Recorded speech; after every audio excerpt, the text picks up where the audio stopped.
Whitehall, 1212. Quickly, please. This is Scotland Yard.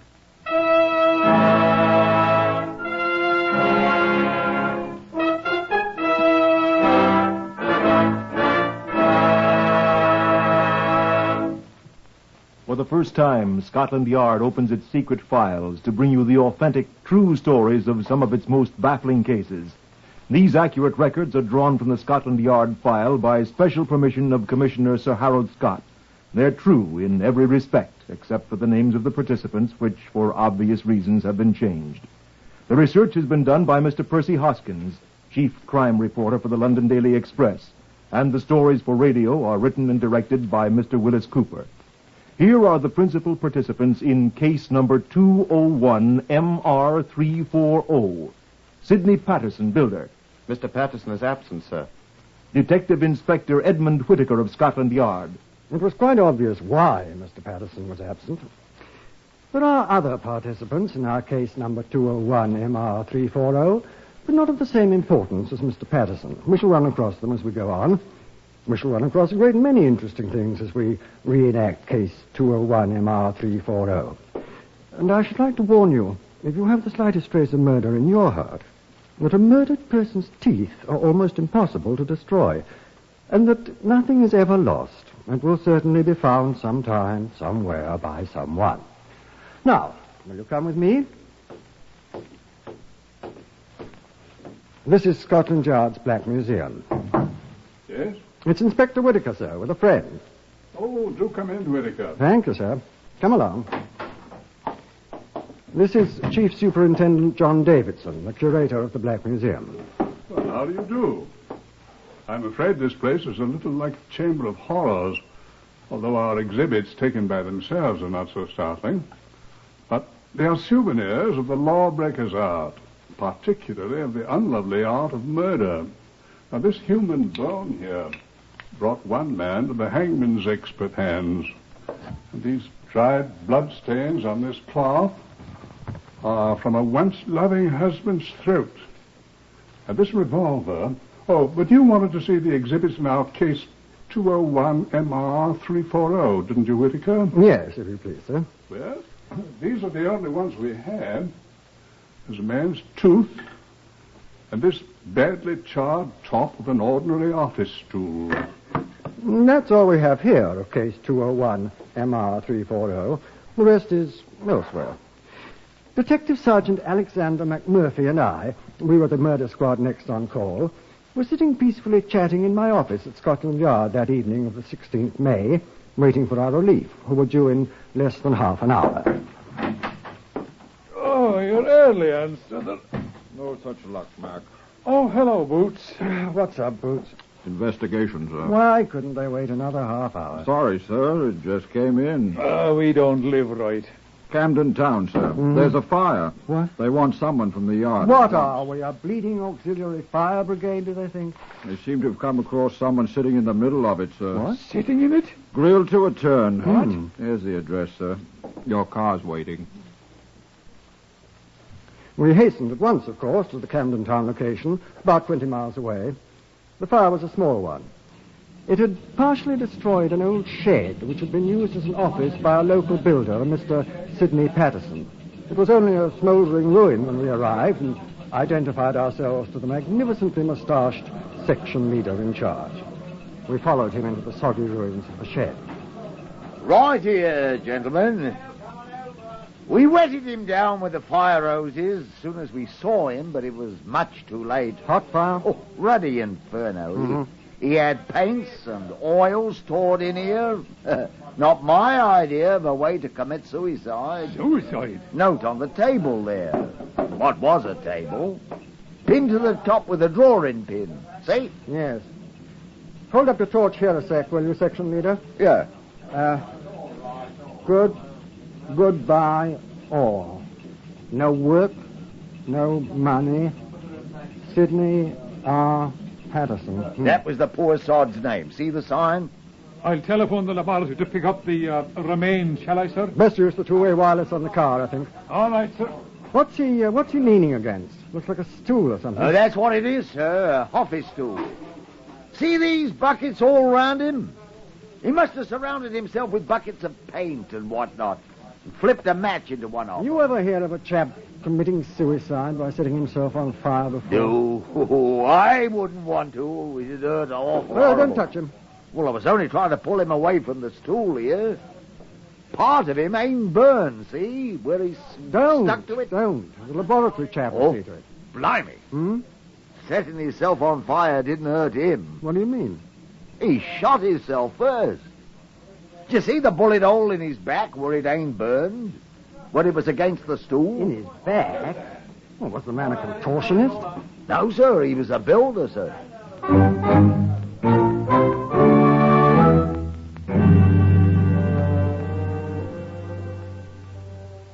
At the Yard's pathological laboratories, the relatively small, unburned portion of the body was carefully examined, and it was established that the bullet wound was the probable cause of death. The bullet, which was recovered, proved to be a .38 caliber revolver bullet, which had been fired into the body from the back, entering just below the left shoulder blade and ranging downward, presumably through the heart. Experiments by all of us demonstrated to our satisfaction that such a wound could not possibly be self-inflicted. The improbable suicide was definitely murder. I sent 2 detective constables to search the ruins of the shed. It had been roped off at our request by the Camden Town Fire Brigade. You'll be looking primarily for a revolver, I told them, but fetch back anything you find that appears useful to us. Whilst they were shifting the ashes, Sergeant McMurphy sifted the affairs of Mr. Sidney Patterson. He reported to me what he had found. From the little I've been able to gather, Patterson wasn't much of a success as a builder, sir. He seems to have been a genius for getting into difficulty. What sort of difficulty? Money. How strikingly unusual. Huh? Oh. He had one time been a ship's carpenter on one of the P&O liners, but was discharged when he was unable to account for tools to the value of £8 11 shillings. It was strongly suspected that he sold them, but the charges couldn't be proved. He served in the Royal Marine Light Infantry as a lance corporal. His record is, shall I say, dubious. How dubious? He was accused of a number of times by his shipmates of cheating, specifically at the game of Crown and Anchor. He was extremely unpopular in the Royal Marines, it seems, and was finally discharged. I shall have a more detailed report from his former commanding officer tomorrow. Hadn't he any friends at all? I've been able to discover only one with whom he could be said to be reasonably friendly, a man named Duncan Frazier, a rent collector in the city with whom he frequently played billiards. I hope he didn't make the mistake of trying to cheat a Scotsman. I'm not so sure, sir. Eh? Duncan Frazier has been missing since the night of the fire.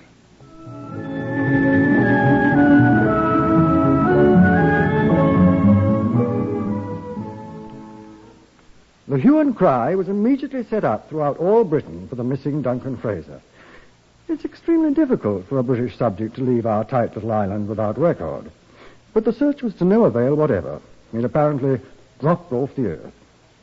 The constables, applied to the ash sifting at the scene of the fire, found only one thing of note: the twisted remains of an ornate red and black fountain pen, which was identified by his wife as Sidney Patterson's property.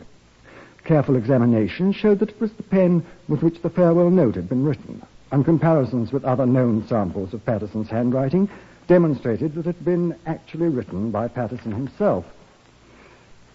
Sergeant McMurphy and I were extremely glum as we discussed our progress in my office late one night.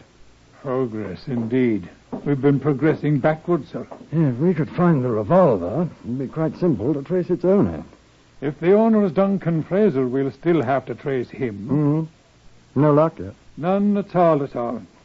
You know, sir, one thing puzzles me. A great many things puzzle me, Mac. If this missing rent collector did murder Patterson, why did he first deposit half the money he'd collected in the bank, I mean?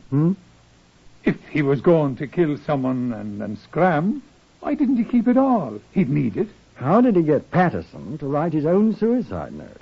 Had a gun on him, maybe. Well, the handwriting, Wallace, insists there's no indication of stress or strain or emotional upset or whatever in the handwriting. It's normal, they say. I wonder... What? I'm thinking.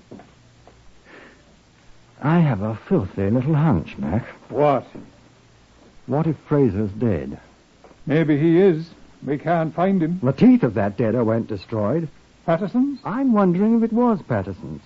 Or Duncan, Mac. Patterson was a known crook. Could he have been playing games with us? Show me that telephone, old boy.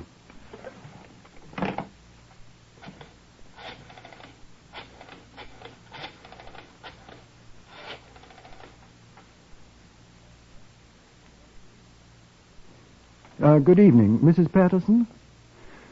Detective Inspector Whitaker, Scotland Yard here. I wonder, Mrs. Patterson, if you could tell us the name of your late husband's dentist? Thank you very much indeed.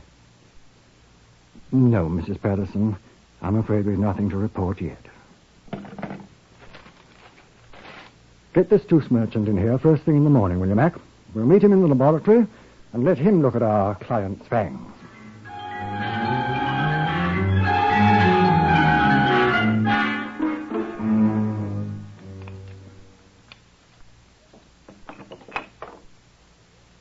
Well? Well, what, Doctor? I never saw these teeth in my life. What? Oh? I can assure you they are not Sidney Patterson. You can swear to that, Doctor? Well, I hope you're not impugning my professional judgment, sir. Well, not at all, Doctor. It's a matter of correct legal procedure. I have ample records in my office which you may consult. Charts, impressions. Sidney Patterson had lost 3 teeth a long time ago. I extracted the left upper canine and the adjacent incisor myself more than a year ago. You'll observe that both teeth are intact in this jaw, sir. Then you're prepared to swear that these teeth are not Sidney Patterson, sir? I most assuredly am. And that this is not Sidney Patterson's body. Since the jaw containing the teeth is attached to the remainder of the body, I'm prepared so to swear, sir. It's often impossible to grow a new head on a body. My fee will be 1 guinea. I will indent for it at once, Doctor. Good day, sir. Now, what did I do with my hat? Oh, yeah, good day. Good day, Doctor. I am sincerely glad the teeth are not inflammable, Mac. If more people knew that, there'd be fewer left to be called for corpses around here, sir. Right. Now, have you found Duncan Fraser's dentist yet?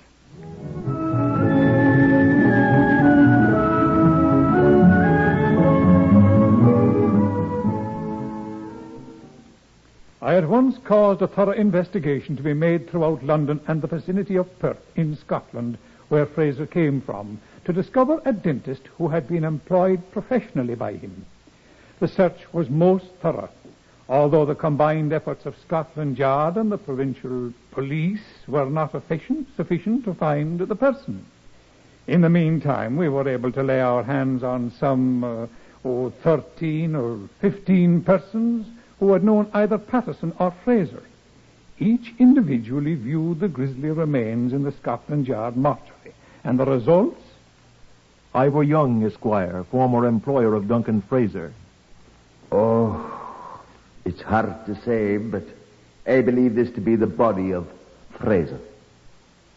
Michael Fish, a former neighbor of Fraser. No, that ain't him. I knowed him well. Edgar Stone, brother-in-law of Patterson. I'm quite sure this is Sidney Patterson's body. And besides, that's the fountain pen I gave him.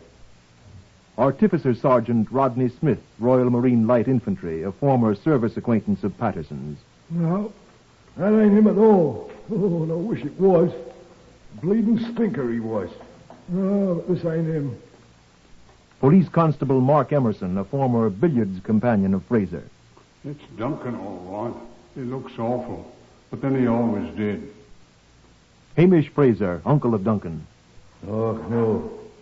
No, that isn't my nephew, Duncan.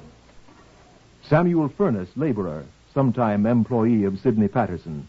I know it's him. Well, didn't I work for him? Confusion. Confusion confounded. 6 said it was Furness, 7 insisted it was Fraser. Patterson's widow herself was not sure, and she and her brother, Edgar Stone, Patterson's brother-in-law, had high words. McMurphy and I nipped round to the Goat and Compasses to refresh and sustain ourselves. I was finishing my gin and bitters, and Mac was deep into his second pint of mild and bitter, when the proprietor, one Dick Gillespie, came out of the saloon bar and accosted us. Oh, I say, Inspector Whittaker, I didn't know you were in here. Yeah, hello, Dick. There was a telephone call for you. Oh, who was it? Sergeant Kenneth at the yard. What do you want? Well, he said they'd found the dentist. What's the matter, Inspector? Your teeth hurt you?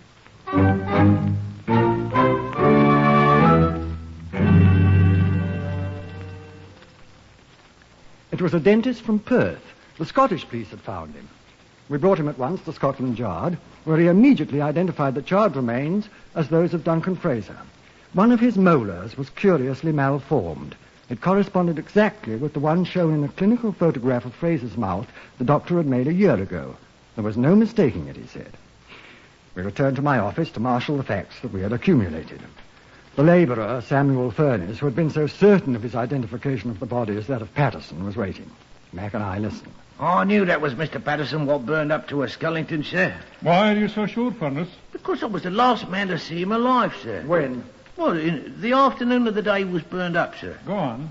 Well, it was like this here, you see, sir. Go on. Well, I come into his office, sir. You know, the shed, what was all burned up. I was after the 7 and 6 he'd owed me for 2 months. Oh, he was always putting me off, sir, but... Why? Well, he always seemed to be stony, sir. Never seemed to have a shilling. Oh, he was always putting me off. Go on. Did you get your money? Oh, that I did, sir. Before you could say knife, he had out his purse and he pulled out a great wad of notes. Then he counted me out me 7 and 6. And then he handed me half a crown. And he says, here, buy yourself half a pint, Sammy. Cool, I was fair took aback at old Sydney giving anybody anything for nothing. He seemed to have plenty of money, did he? Well, his wallet was fair stuffed. You know, it's the first time I ever known him to have more than threepence in my life. Oh? Well, I was so took back, I tried to get up and I fell right on my apple and plum. Yes. I kicked my foot against a couple of bags of cement he had under his desk and I fell right down. Did you see the bags of cement? Well, they was under the desk, sir. Did you see them? Well, well, no, sir, I didn't, but I know I kicked my...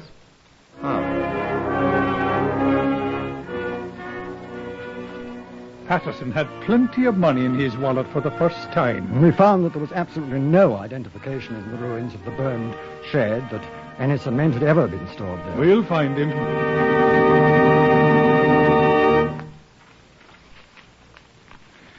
I said that nothing is ever lost. No thing, no person. I will admit, however, that it is sometimes extremely difficult to find a missing thing or a missing person, especially when the objects of the search have few distinguishing characteristics. Sidney Patterson was such a man. Description of Sidney Patterson, broadcast by Scotland Yard. Age 43. Height 5 feet 9 inches. Weight 11 stone 4. Medium brown hair and straggling moustache same color, which he may have shaved off. Eyes blue. When last seen was dressed in grey tweed single-breasted suit. White shirt, dark red tie, black low-cut shoes. How many men answering that description do you see in a day? We had reports from every corner of the United Kingdom. 2 slightly adult gentlemen, neither of whom resembled Patterson in the slightest, marched, one at Torquay and one at Llanfair in Wales, into police stations, announcing themselves as the wanted man. Each was promptly committed. Lodging house keepers by the 100 were interviewed. The manhunt dragged on for 8 days before we had our first glimmer of success. Let McMurphy tell it. He was there. There was a lodging house in Regent's Park, a very obscure one which smelt of Brussels sprouts. The proprietress was in the hospital having another baby, and her husband, a very harassed man, was in charge. Yes, he said, they'd had a lodger who seemed to answer to the broadcast description. Had, I said. Well, he ain't here anymore, I mean. What became of him? Well, he opted. The very day that the piper come out with the description. Where? I don't know. He just sent us his telegram. Brother ill. Must leave. We'll get in touch later. Rogers. Rogers, eh? That the name he gave? Right here it is in the register book. Here. Sidney Rogers, see? Sidney, eh? That his own writing? Yes. I'd like to have that page, if you please. Oh, I'll return it. You're sure it's his handwriting? Oh, I seen him. I seen him write it. May I have the page? Well, my old lady likes to keep things neat and tidy. Well, I'll return it as soon as we've checked it against a sample of his handwriting. Now, when did he come here? 16th of May. It says right here. And when did he leave? Well, the day his description first come out in the paper. He leave his luggage? Oh, he hadn't any luggage. He was here all the time without even changing his shirt. That room of his, it's fair piggish. Must be. Well, we're rid of him, and he's paid up till the end of the week. Anyway, so we don't lose nothing. You suppose it was him? It'll be in the papers. Comparisons of samples of Patterson's handwriting with the signature of Sidney Rogers showed them to be identical. Peterson's full name was Sidney Roger Patterson. The telegram had been sent from Southend. We turned our attention to that muddy little place. He was not to be found, although our search was scrupulous and thorough. We put a postal stop on all letters addressed to his former home, expecting that sooner or later he'd attempt to write to his wife. Thus, all letters addressed to that house would be held out and delivered to us first. We would open and read them, reseal, and allow them to be delivered to the addressee without the wife's knowledge that we had read them. No letters appeared. We waited. Time was on our side, and the searchers at Southend plodded along, making no apparent progress. And then, after a week had passed, the post office people sent us a letter. It was addressed to his brother-in-law, Edgar Stone, who had a room there. Letter addressed to Edgar Stone. Dear Edgar, just a line to you in the hope that I shall be able to see a friend before I end it all. Will you come to see me at Southend Sunday, please? Take the 10:35 train. It arrives at Southend at 12:08. Come out of the station, walk straight across the road and down Whitegate Road on the left side. I shall see you coming. If you come, please bring me a 15.5-inch shirt and a comb. Best of luck. Mine is gone. F. Farmer. Well. So. I withdrew the detectives from the area mentioned in the letter, which was resealed and delivered to Edgar Stone. I didn't want to alarm Mr. Farmer Patterson. Next day, Edgar Stone came to see me. He sat down nervously. "What can I do for you, Sir Stone?" I asked. I have received a letter, Inspector. Yes? It's from... Are you going to Southend on Sunday, Mr. Stone? Stone had a strong sense of justice, strengthened perhaps by the shabby way Patterson had treated his sister for so many years.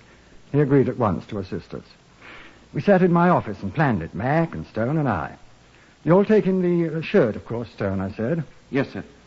What a man who's going to end it all once with a shirt is beyond me. Probably needs it. Afraid he'll be recognized if he goes out to buy one, I expect. He's got plenty of money, we know that. If the banks had been opened that afternoon, he wouldn't have any. Right. Well, Fraser would have deposited his afternoon's collection, same as he did his morning. Well, the banks had been open. Fraser'd still be alive. Sydney'd be up to some other mystery. Yes. Well, let's get organized, shall we? First, we'll need a good man on this Whitegate Road to see Patterson doesn't get frightened into a bunk. You better do that, Mac. Well, I'm afraid he'll spot you for a cop. Disguise? I've seen too many cinemas, I'm afraid. I don't like false beard. Wait. You play the fiddle, don't you, Mac? What? You could be a street fiddler, couldn't you? Well, I could. That's what you'll be.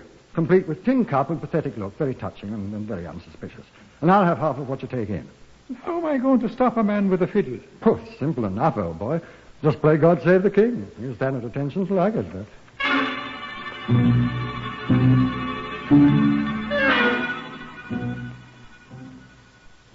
We planned it as carefully as we could. This was to be the definitive last act. Stone and I took the same train to Southend, but when he got off with me, I stayed inside the station. Far down the street, I could see Sergeant McMurphy in an ancient green suit of clothes, sawing industriously away on his fiddle. There were a few pedestrians on the street. Church services were just over. There's Whitehead Road, I said to Stone. Come back at once. The up train's due in a few minutes. Good luck. I wish I didn't have to do this, Inspector, but... Just remember what he's done, Stone. It's the only reason I'm doing it, sir. Good luck. Sidney was my friend once. He turned and crossed the road, walked slowly down Whitehead Road. I watched him from the station window. As he approached McMurphy, he paused a second. I chuckled as McMurphy held out his tin cup and Stone dropped a coin into it. Far away, I could hear his fiddle. I went to the door of the station and stepped outside as he turned the far corner. There is such a thing as trusting a man, but... I waited. The distant street fiddler shambled round the corner which Stone had turned. I fidgeted.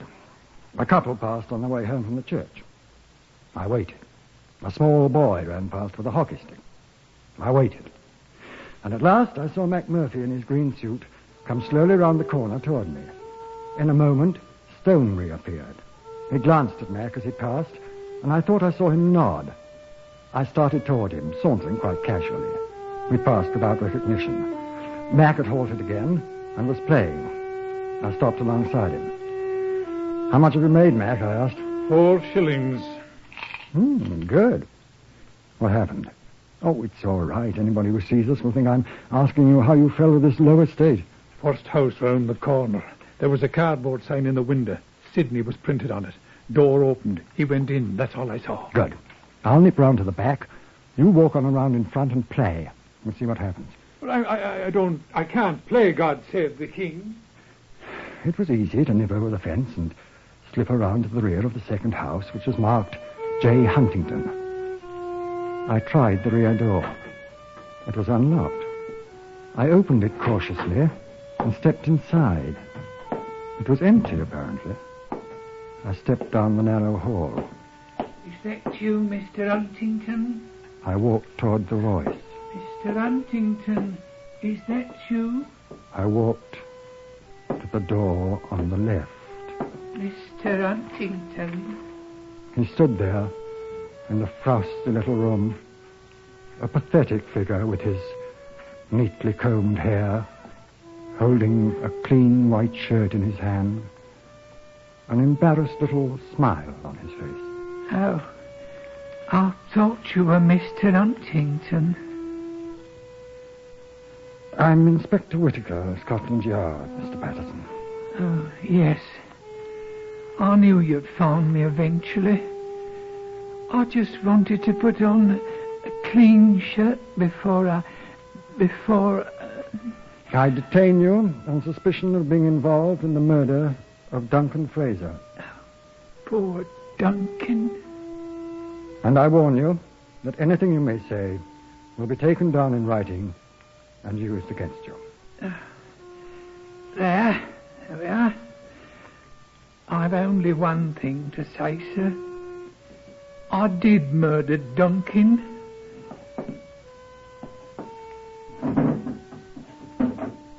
This is the revolver I shot him with. Give it here. The one you couldn't find, sir. Give it here. It wasn't lost, sir. Give it here. Oh, no, sir. Patterson!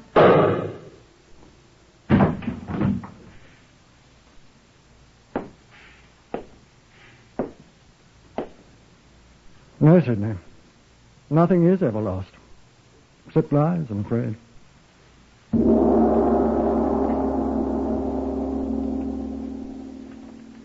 You have just heard the story of case number 201 MR340 from the official files of Scotland Yard.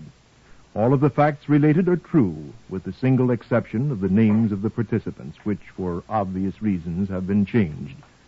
The research was prepared by Mr. Percy Hoskins of the London Daily Express, and the story for radio was written and directed by Mr. Wyllis Cooper.